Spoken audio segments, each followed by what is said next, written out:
All right. I invite you to take a deep breath with me, as much for me as it is for you. So let's breathe in and let it go. Now take another. Breathe in. Let it go.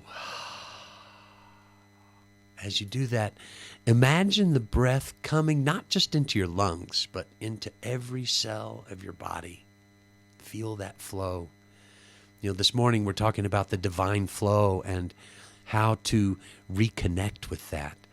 And I would just like to share with you a really specific way that I do that myself. I have to be honest, it's kind of interesting this morning. Talking to you, I'm a little outside my box and my comfort zone in giving talks. I've given a talk before here, I think, and also with some other spiritual communities, but it is something that's a little bit outside my realm of comfortability. And especially when I'm in my shed here and I can't see your faces and I'm looking at my computer screen with my little green dot that I'm looking and imagining that I'm looking at your faces there. So I know that space you're in. I've been there before. I love that space. So I'm imagining that I'm there with you talking about the divine flow this morning. When I say divine flow, I'm not talking about something outside of ourselves, something that we have to chase down or beg for or deserve or try to make happen, but it's something that's the current of life that is already moving through us. And I'd just like to talk a little bit this morning about ways to connect with that source and that divine flow that's already within us. And it's really helpful to me to use my imagination and to connect with that flow, especially with things that are happening in the world that seem so beyond my control and overwhelming sometimes as to how I can show up, how I can make a difference in what's going on. And I have to remind myself that one of the most important things that I can do, and I believe that we can do, is to recenter ourselves and reconnect with the divine flow that is already in us. And I'm talking about the current of life that is already moving through us. It's the flow of our breath, of the blood through our veins, of the energy that flows through our body, of sound that flows into our ears that we can hear, and sound also that we use by opening our throat chakra and letting the sound come out and speaking words and singing songs and toning and making movement of the sound, and that allows the flow to flow out. It's all one river of flow and of divinity that's already within us. And I think the thing for me is to remember that it's already within me. And all I need to do is take the responsibility to reconnect with that. And it's an opportunity to strengthen what's already within me so that then when I go back out into the world, I can show up more as a divine expression of that flow as fully as I possibly can as a human being on the planet. The only thing that ever blocks the flow is us forgetting that it's there and forgetting that we have access to it and that we can participate and we can work with it and allow it to flow through us more fully. And it brings healing to our bodies, and it brings healing to our relationships and with how we interpret what's going on in the world. And when we remember, when we breathe, when we sing, when we tone, and when we lean into that river, the divine flow reawakens. It starts as a feeling, warmth in the belly, kind of like a pushing of the heart, a buzzing and a shimmering of the crown. And before long, it becomes something that we know. I am being sung by something greater than me when I sing songs. And through me, that same something becomes sound that can flow out. I think there's such power in music. I'm so grateful that I was given a gift and the opportunities that I have to allow that flow to flow through me, through my music. A lot of times in my life have been difficult for me to find the words to express in relationships or in speaking my truth. But if I can sing a song, if I can make music, it allows me a lot of times in my life to keep that flow moving and not let it back up and just kind of shut down. Different traditions have mapped this current in different ways. In the East, the yogis called them chakras, the whole chakra system in our body, energy centers along the spine, each vibrating with a tone and a color, and it's an actual energetic system that is going on in our body. And again, to recognize that and to participate in what that actually means and how we can use our imagination to activate those chakra centers and spin them. One of my favorite authors is Neville Goddard. He has a couple of teachings that I love. One is just act as if. One is assume the feeling of the wish fulfilled. He talks about using your imagination to think things into existence that may not even be visible to you. Affirmations are powerful. I love singing affirmations and chanting. One of the reasons that I recorded this album that I just recently recorded called G-Flow and the Tribe. G-Flow was my nickname in college, and it was a part of me that kind of died when I came out of the closet after I came out of my Baptist world that I grew up in as a kid. And it was reclaiming that name, G-Flow, was an important step for me to reclaim that the innocence and that initial spark that I had in my life and want to continue to have. And then the tribe is anybody who will sing along with me.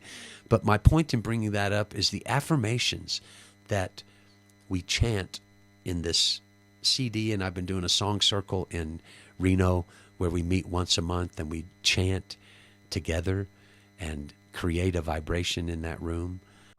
I was inspired by to write the album when I went and facilitated a retreat at a place called Ananda Village with my friend Karen Drucker. And one morning I decided to go to a yoga class. And the yoga instructor, I had never heard these before, but the yoga instructor, for every pose, there was an affirmation. And after the class, I asked what those affirmations were, where they came from. They were written by Swami Kriyananda, and she gave me a book. And it was on the one page, it was the posture, the yoga posture. And on the back of the page was the affirmation that Swami Kriyananda had written for each of the poses. I came back home. Those affirmations would not let me go. Affirmations like, with a burst of energy, I rise to greet the world. I relax from outer involvement into my inner haven of peace. Affirmations that really moved me, and I started hearing melodies for the affirmations. Little did I know that Swami Kriyananda was also a musician, and he had written a lot of different chants. And I feel like he was probably one of the inspirations. He kind of tapped me on the shoulder when I was at that yoga class.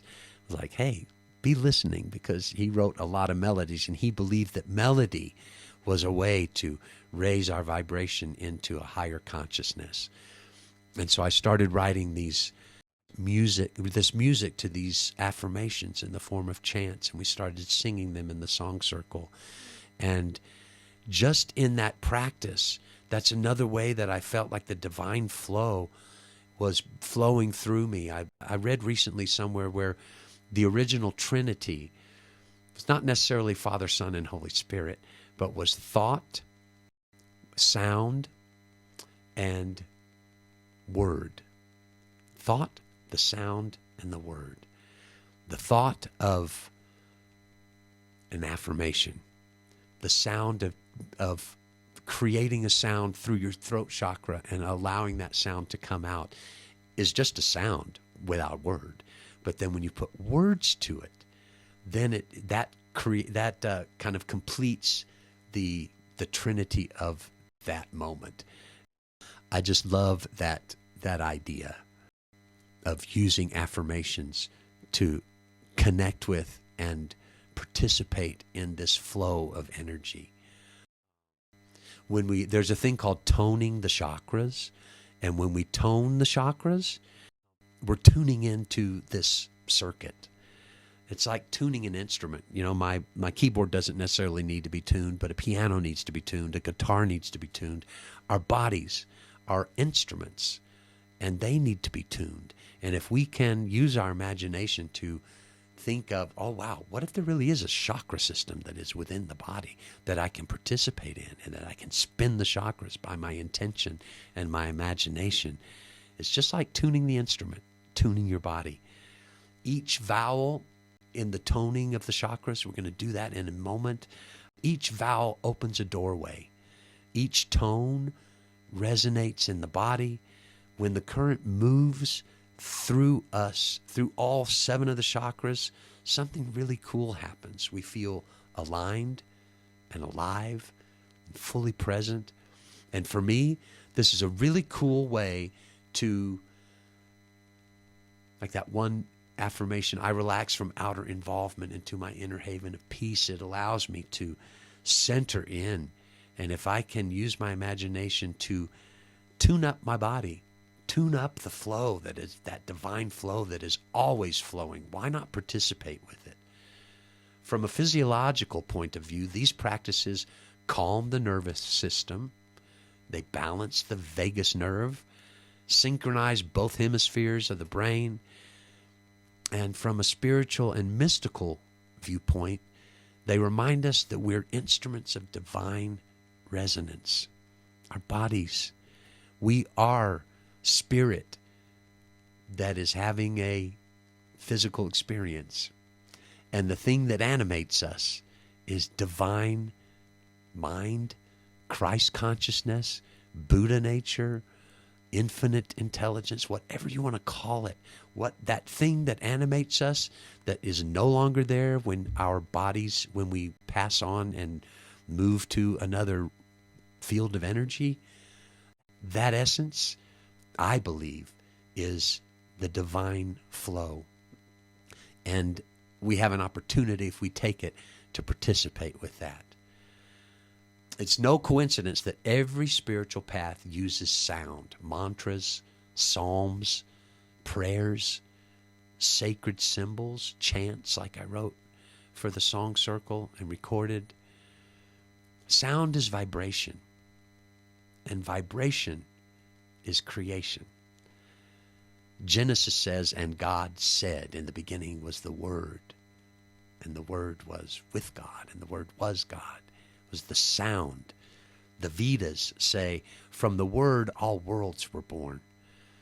In both of them, creation begins with sound.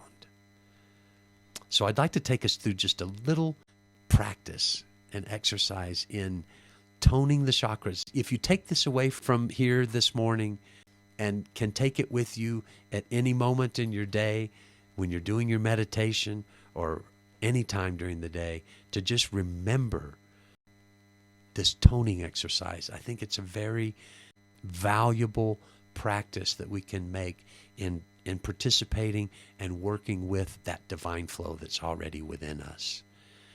When we open our mouths to chant, we're not just making noise. We're participating in creation itself. We're saying yes to being part of the divine flow that never stopped moving. And it only stops moving, and it only gets dammed up when we forget that it's there, and when we forget that we can participate and that we can be responsible in moving that just through our imagination. It is done unto you as you believe is another one of my favorite things. It is done unto you as you believe. If you believe this is real, so it is. Let's begin at the root chakra. We have the root and the sacral and the solar plexus and the heart and the throat and the third eye and the crown. So we're going to start with the root. And the tone for the root is And this is going to be interesting because I'm sitting here, like I said, in my shed, and I trust that you're going to do this with me and that you're not going to think I've just lost my mind completely. But let's start with the root. And you can close your eyes if you want, and the tone for the root is ah. And so please just tone with me.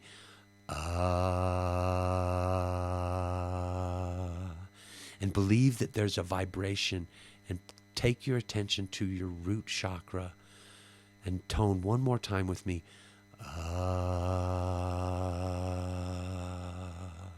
You can feel the vibration. I'm going to go through these quickly. Go to the sacral chakra.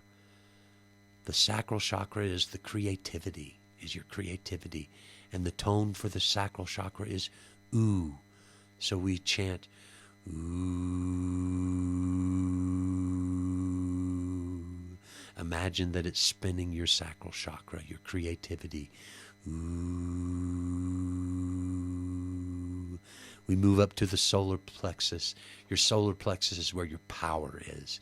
And the solar plexus, the tone for the solar plexus is ah. And we sing ah.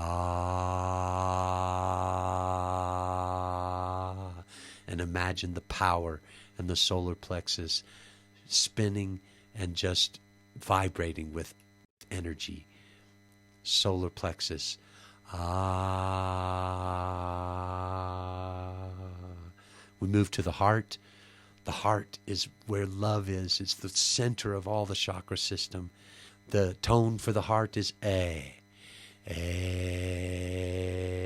If you put your hand there, you can feel the vibration of your heart, of the love vibrating and spinning. A. It's a practice to participate in the divine flow. Then moving to the throat, and the throat is A. A. And that's your expression, your voice, your communication. And we say, A.